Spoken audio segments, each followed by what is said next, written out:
Is this thing on? Oh, okay, it looks like it's recording. Alright. What is going on, guys? I am finally back from the dead. It's been like, what, 2 years or something almost?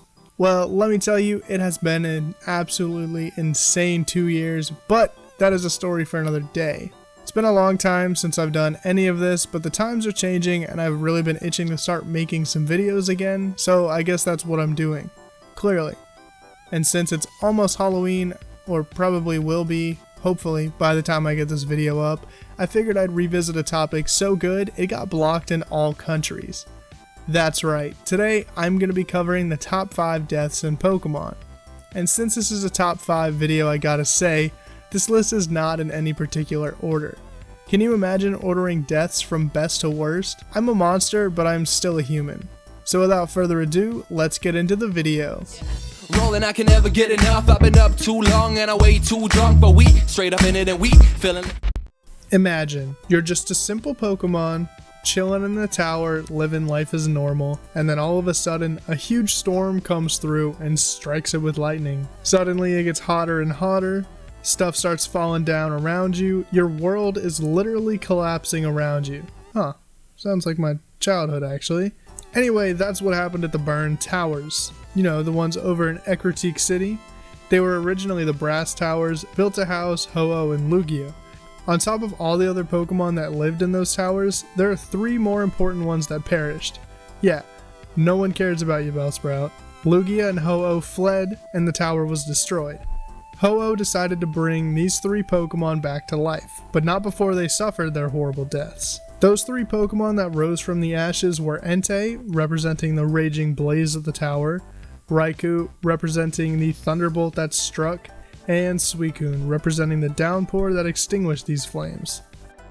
Of course, a list about Pokemon deaths wouldn't be a real list if Ash's death wasn't on this list. A classic for everyone, and honestly probably the saddest moment I've ever witnessed in Pokemon.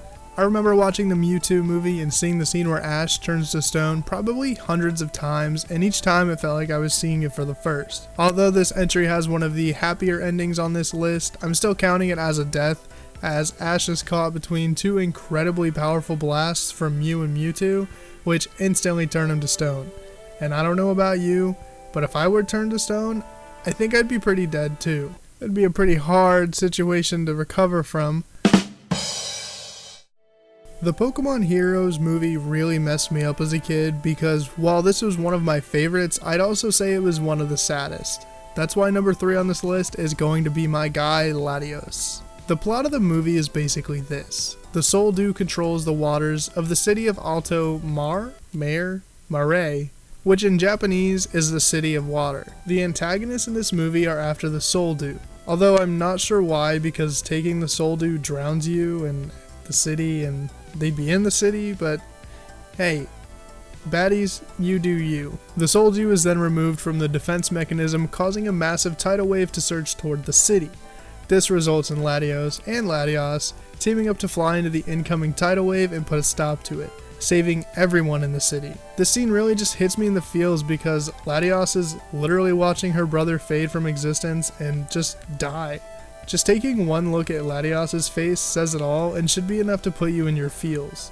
Granted, it was for a good cause, so I mean there's the whole heroic part of it, but it doesn't make it any less sad. Next up, we have AZ's Floette. The story behind this one is a doozy, so let's go ahead and talk about it.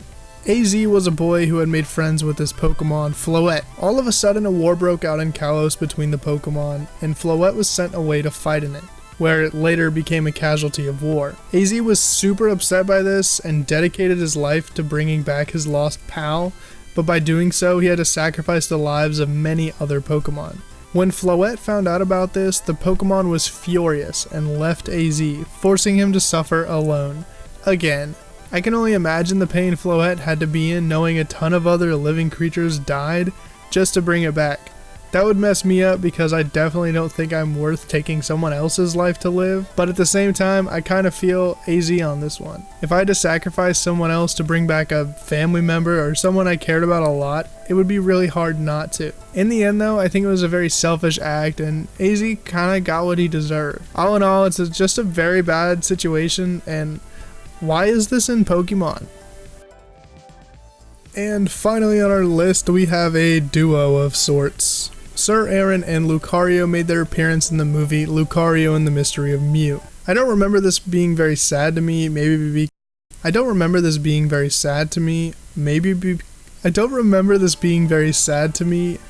because as a kid I just didn't really think too hard about why Sir Aaron passed or paid attention to the plot very much. In the movie, the kingdoms were at war and Aaron made the ultimate sacrifice. He sealed Lucario in his staff and took off to stop the war. By stopping the war, I mean he essentially died. Anyway, fast forward to present anime time, Aaron's Lucario meets Ash and his friends, starting off the 8th movie. Basically, the tree of beginning is being messed with and the only way to stop it was to supercharge the tree's defense system. Ash was willing to sacrifice his own life to do this, but at the last second Lucario pushed him out of the way and sacrificed himself to the tree. Even before all of this though, there were these weird floating blobs just sucking everyone up and making them disintegrate like to dust, making them like gone, so that was a thing too. And that's going to go ahead and wrap up this video, guys. If you made it to the end, thanks for watching. Go ahead and hit that like button, subscribe for possibility of more content, and leave me a comment. Yeah, I haven't done one of these in a really long time, and I really missed it, and I really just wanted to, so I know it's been, like I said, a really long time. So let me know what you guys thought. Let me know what you guys enjoy watching now. It's been a long time. I'm sure your tastes have changed. So I guess I'm asking for feedback. Yeah.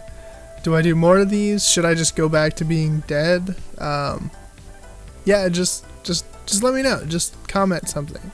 And if you hated the video, dislike it. I can't swear. I forgot about that. But yeah, maybe I'll see you guys in the next one. Maybe I won't. Go follow me on Twitter.